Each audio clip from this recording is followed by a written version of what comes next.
Long-distance relationships are supposed to be temporary. That's what we told ourselves when we agreed to give it a shot. We weren't naive, we knew it would be hard, knew the late-night calls and text messages could only go so far. But at the time, the alternative, breaking up, felt unthinkable. It started 6 months ago when I got a job offer across the country. The opportunity was too good to pass up, and Sophia had been nothing but supportive. "This is what you've been working for," she'd said, her hands gripping mine. "You have to go. We promised we'd make it work." Sophia was optimistic, she always had been, but I could already feel the distance stretching between us before I'd even left. At first, we tried to stay connected in all the usual ways. We FaceTimed every night, sent each other memes during the day, and made a habit of texting "good morning" and "good night." For a while, it felt like we were managing. But then life started to creep in. My job demanded long hours, and Sophia's schedule was just as hectic. Some nights, I was too exhausted to call, and other nights, she was too busy to answer. The intimacy we'd once taken for granted, the casual touches, the shared meals, the lazy Sunday mornings, was replaced by pixelated screens and the occasional care package. It wasn't enough. The first real fight happened 3 months in.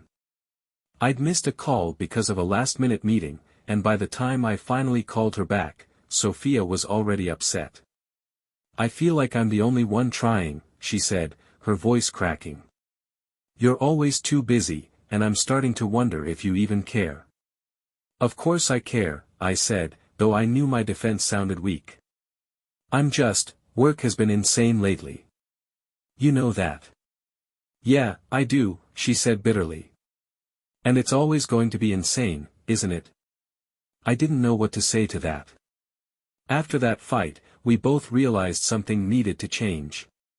The distance wasn't just physical anymore, it was emotional, too. "We need to see each other," Sophia said during one of our calls.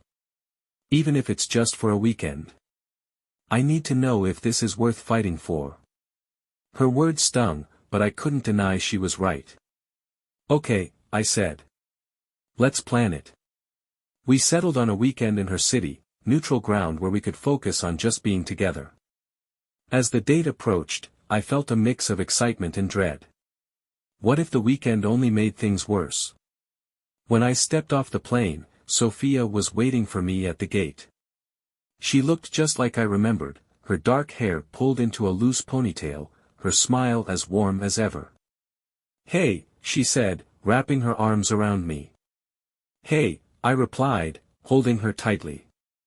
For a moment, the distance between us disappeared, and it felt like nothing had changed. But the moment didn't last. The first night was harder than I'd expected. We'd planned to cook dinner together, but the conversation felt stilted, like we were trying too hard to recapture something that wasn't quite there anymore. "So," she said, stirring the pasta sauce, "how's work?" "It's good," I said. "Busy, but good. How about you?" "Same," she replied, her smile not quite reaching her eyes. The silence that followed was heavy. That night, as we lay in bed, I couldn't shake the feeling that something was missing. The next morning, things came to a head. Sophia and I were sitting on the couch, sipping coffee, when she finally said what we'd both been avoiding. "Do you think this is working?" she asked, her voice quiet. I set my mug down, my chest tightening. "I don't know," I admitted. "It feels like we're losing each other." Her eyes filled with tears. "I don't want to lose you." "I don't want to lose you either," I said. "But this is harder than I thought it would be." We sat in silence for a long time, the weight of our emotions hanging between us. That afternoon, we decided to stop trying to force things. Instead of sticking to a schedule, we let the day unfold naturally. We went for a walk in the park, talking about everything and nothing. We laughed over old inside jokes, the tension between us easing with each shared smile. By the time we returned to the apartment, it felt like we'd finally found a piece of what we'd lost. That night, as we sat on the floor eating takeout, Sophia looked at me and said, "I think we can do this. But only if we stop pretending everything has to be perfect." She was right. Our relationship wasn't going to look the way it had before, and that was okay. What mattered was that we were willing to adapt, to fight for each other even when it wasn't easy. "I'm in," I said, taking her hand. "No matter how hard it gets." There's something strange about trying to fit months of missed moments into a single weekend. Every glance, every laugh, every touch felt magnified, as though Sophia and I were trying to pour the ocean into a glass. By Saturday morning, the unease between us had started to fade. The fight from months ago still lingered at the edges, but there was an unspoken agreement: this weekend was about rediscovering us, not dwelling on the past. Sophia suggested we spend the morning revisiting some of our favorite spots. The coffee shop where we'd had our first date was still there, the same faint smell of espresso and cinnamon in the air. "You remember this place?" she asked as we waited for our drinks. "Of course," I said, smiling. "You spent the whole date trying to convince me that chai lattes were superior to coffee." "Because they are," she said, her smile playful. We sat by the window, sipping our drinks and watching the world go by. For the first time in what felt like forever, we weren't thinking about the distance or the challenges. We were just two people, enjoying a quiet moment together. Later, we went to the park where we used to spend lazy afternoons. There was a street performer juggling fire, and a group of kids chasing bubbles that floated on the breeze. Sophia nudged me with her elbow. "Remember the time you tried to teach me how to ride a skateboard here?" I laughed, the memory coming back instantly. "Yeah. You fell twice before you even got both feet on the board. And you didn't stop laughing for 10 minutes, she said, pretending to glare at me. We ended up renting bikes and racing each other along the paths, our laughter echoing through the trees. By the time we stopped for ice cream, I felt lighter than I had in months. That evening, as we sat on the balcony watching the city lights, Sophia turned to me. "Can I ask you something?" she said, her voice hesitant. "Of course," I replied. "What do you think the future looks like for us?" It was a question I'd been avoiding, but I knew it was one we couldn't ignore. "I don't know," I admitted. "But I know I want you in it." Her eyes softened, but there was still a flicker of doubt. "Even if it means staying long distance?" I hesitated. "It's not ideal," I said. "But I think we can make it work. As long as we keep talking, as long as we don't let the distance become an excuse to drift apart." She nodded, her expression thoughtful. "I think so too. But we need to be honest with each other. If something isn't working, we have to say it." "Agreed," I said, reaching for her hand. It wasn't a perfect plan, but it was a start. That night, lying in bed beside her, I felt a sense of closeness that had been missing for months. It wasn't just about being physically near, it was about the quiet moments of connection, the way she fit against me, the way our breathing fell into sync. "I missed this," she whispered in the dark. "Me too," I said, my voice barely audible. It was a simple exchange, but it felt like a promise. Sunday came too quickly. As we packed up and got ready for me to leave, the weight of the weekend began to settle over us. "I hate this part," Sophia said, her voice breaking. "Me too," I said, pulling her into a hug. We stood there for a long moment, neither of us wanting to let go. "This isn't the end," I said finally. "We're going to figure this out."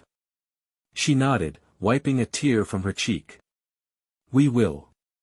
On the flight home, I found myself replaying the weekend in my head, the laughter, the tears, the quiet moments of connection.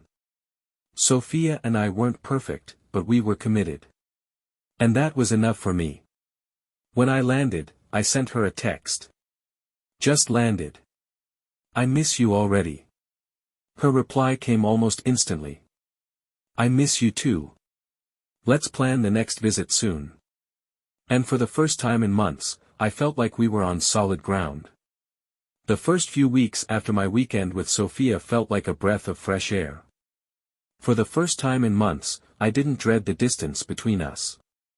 We texted more, FaceTimed regularly, and planned the next visit for a month later. But as time went on, the glow of the weekend began to fade. Work got busy again, and so did Sophia's schedule. Our calls became shorter, our messages less frequent. Slowly, the familiar strain of long distance crept back in, and I found myself wondering if we could sustain the connection we'd rediscovered. Sophia and I had agreed to a nightly FaceTime call at 9 p.m., but it didn't take long for that routine to falter.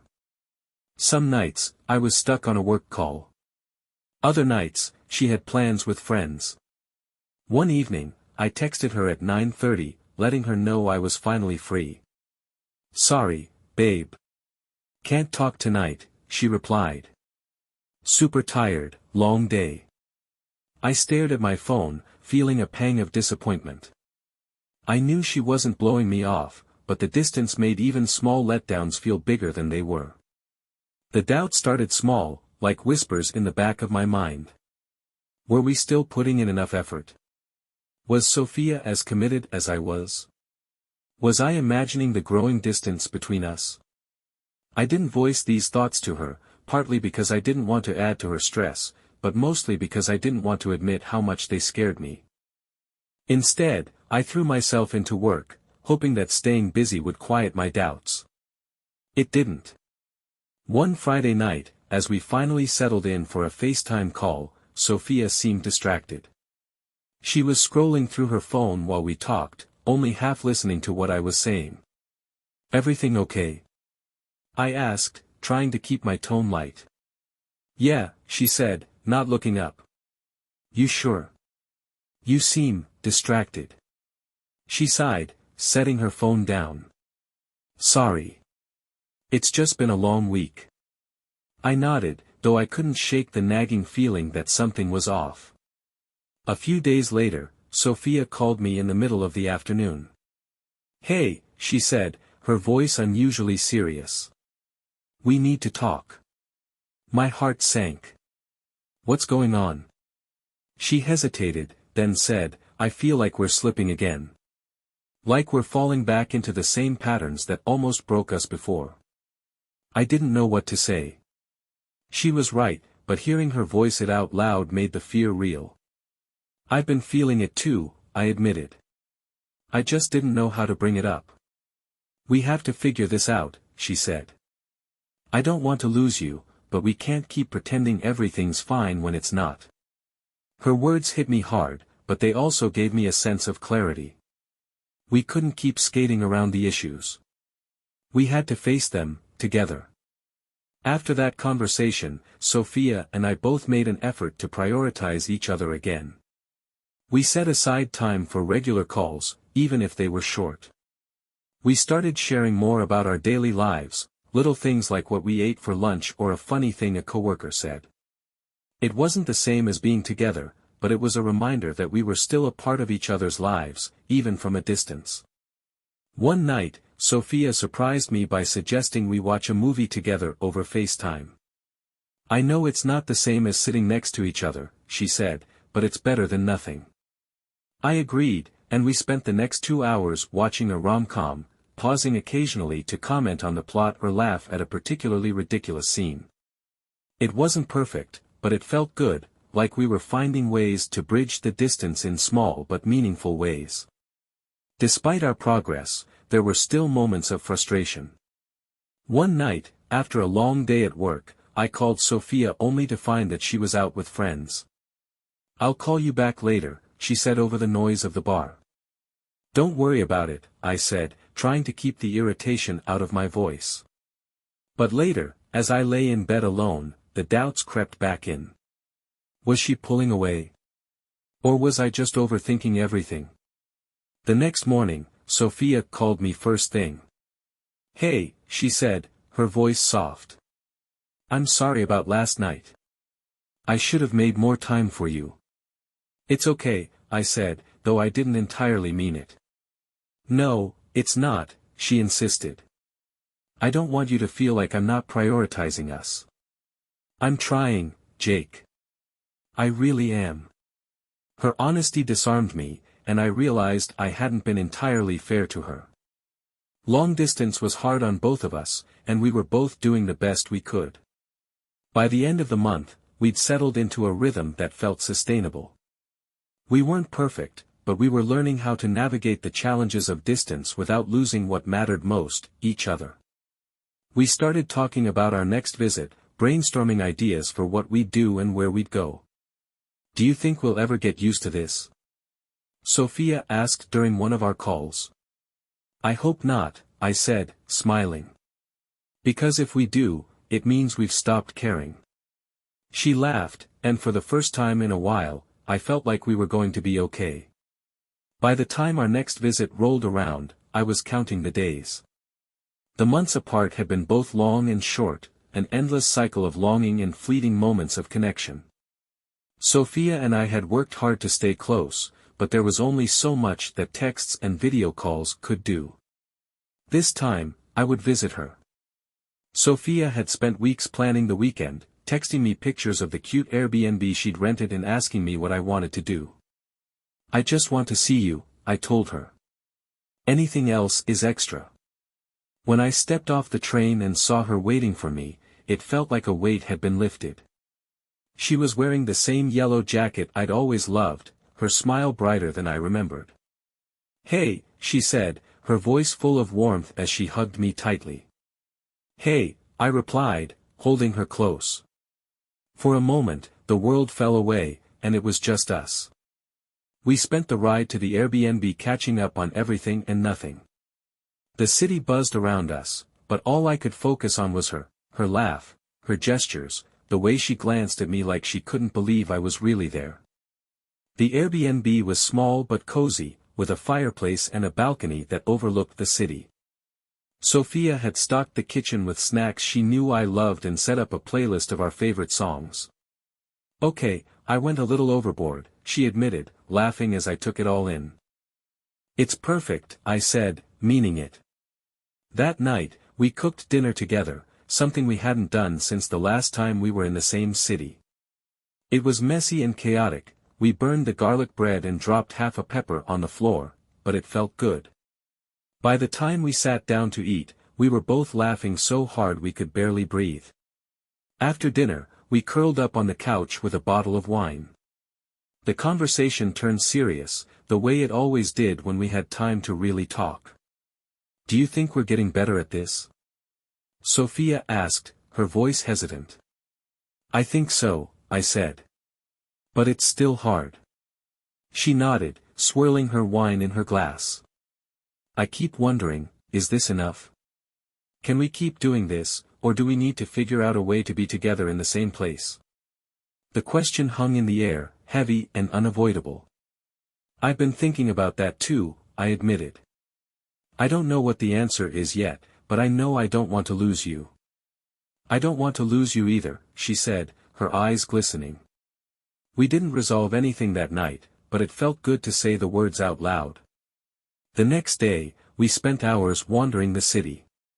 Sophia took me to her favorite bookstore, where we browsed the shelves and picked out novels for each other to read.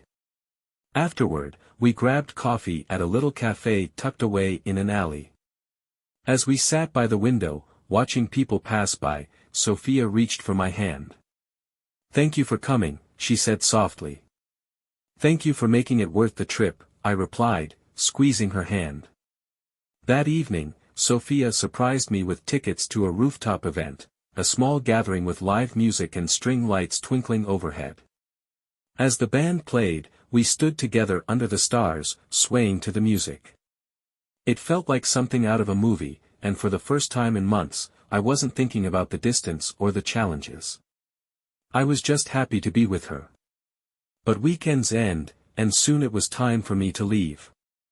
The goodbye was just as hard as the first one, if not harder. I hate this part, Sophia said, her voice breaking.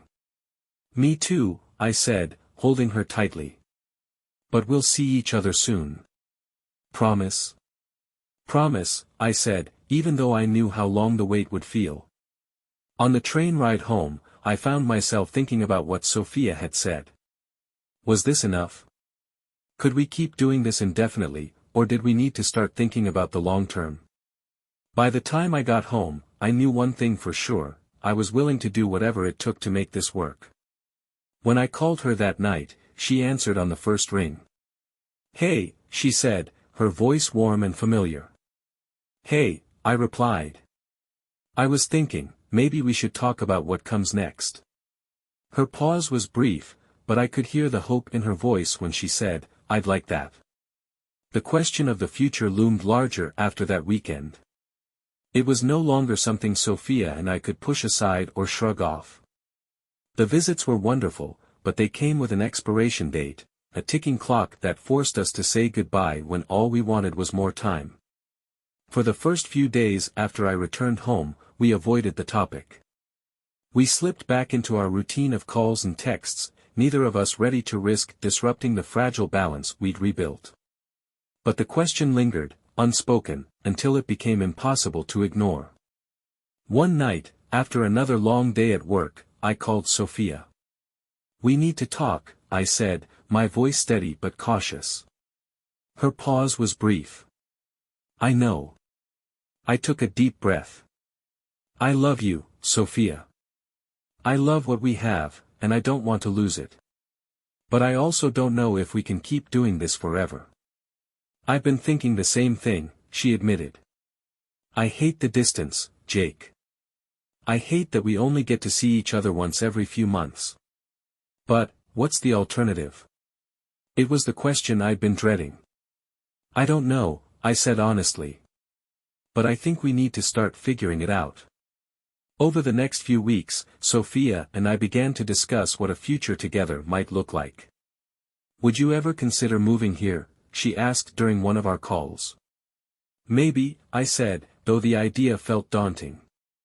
My job, my friends, my life, they were all rooted in my current city. "What about me moving there?" she offered.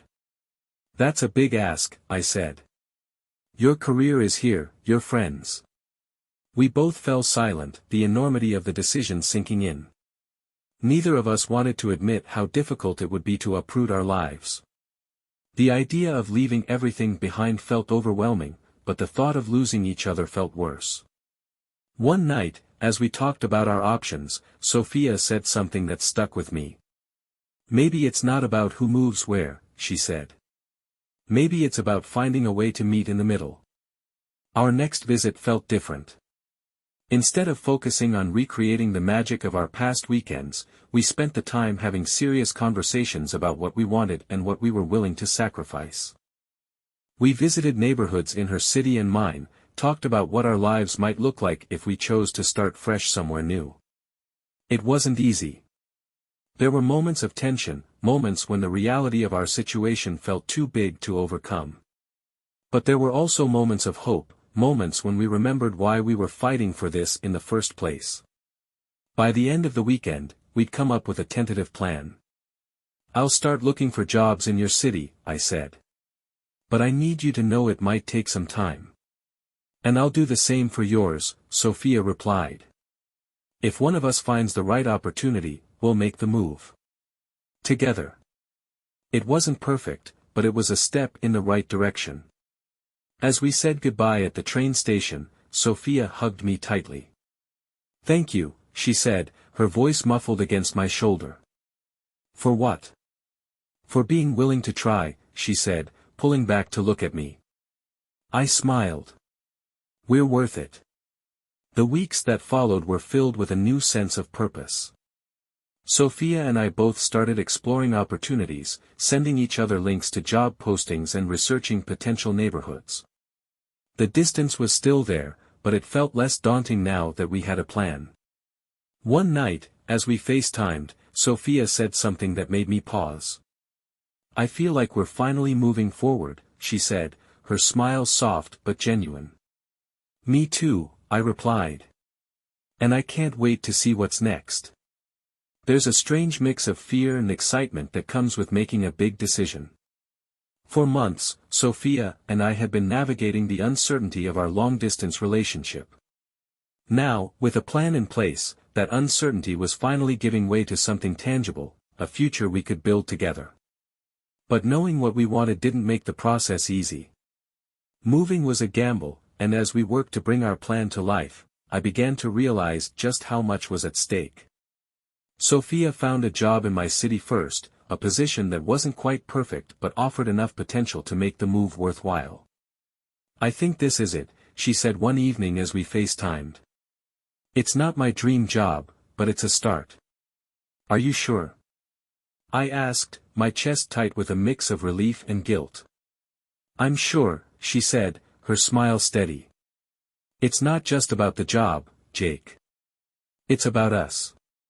Her confidence reassured me, but it also made me more determined to support her through the transition. The first few weeks after Sophia moved were a whirlwind.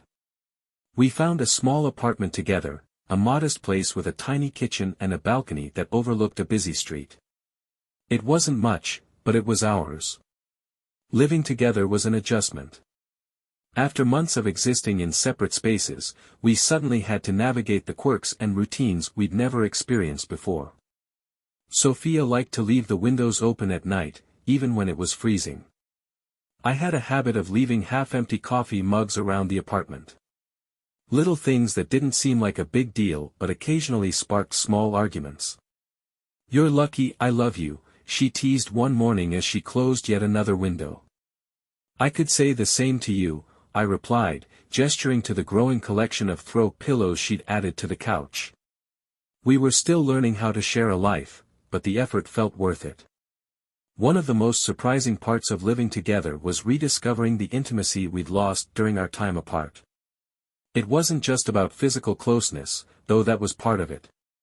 It was the little things, the way Sophia curled up against me while we watched TV, the way she sang off-key while cooking dinner, the way we could share a quiet moment without feeling the need to fill the silence. Those moments reminded me of why we'd fought so hard to stay together. But reality has a way of intruding, even on the happiest of times. Sophia's new job was more demanding than she'd expected, and my workload wasn't letting up. Some nights, we were too exhausted to talk about anything beyond logistics: what to eat, who would take out the trash, whether we had enough detergent to last the week. One evening, after a particularly long day, Sophia snapped at me over something trivial. "I can't keep doing everything," she said, her voice sharp. "I didn't ask you to," I shot back, the tension in my chest boiling over. The fight didn't last long, but it left a lingering ache. Later that night, as we lay in bed, Sophia reached for my hand. "I'm sorry," she said softly. "I'm just stressed. I didn't mean to take it out on you." "I'm sorry too," I said. "I know this isn't easy." We fell asleep holding hands, a quiet reminder that we were still in this together. As the weeks turned into months, we found reasons to celebrate the progress we'd made. Sophia's first paycheck from her new job went toward a dinner at our favorite restaurant, a small Italian place with dim lighting and the best tiramisu I'd ever tasted. "We did it," she said, raising her glass of wine. "We did," I agreed, clinking my glass against hers. It felt good to acknowledge how far we'd come, even as we knew there was still more work to do. Living together didn't fix everything, but it gave us the chance to rebuild what the distance had strained. We learned how to communicate better, how to support each other without losing ourselves. We learned that love wasn't just about grand gestures, it was about the day-to-day effort, the willingness to show up even when things were hard. One night, as we sat on the balcony watching the city lights, Sophia turned to me and said, "Do you think we made the right choice?" I smiled, reaching for her hand. "I know we did." As time went on, the challenges of long distance became a memory, something we looked back on with a mix of gratitude and relief. We didn't have all the answers, but we had each other. And for us, that was enough. A year after Sophia moved, we celebrated our first anniversary as cohabiting partners. It wasn't a grand occasion, just a quiet dinner at home, candles flickering on the table as we laughed over a bottle of wine. "We've come a long way," Sophia said, her smile warm. "We have," I agreed, raising my glass. And as I looked at her, I realized that the journey had been worth it, not just for the love we'd found, but for the strength we'd discovered in ourselves and each other.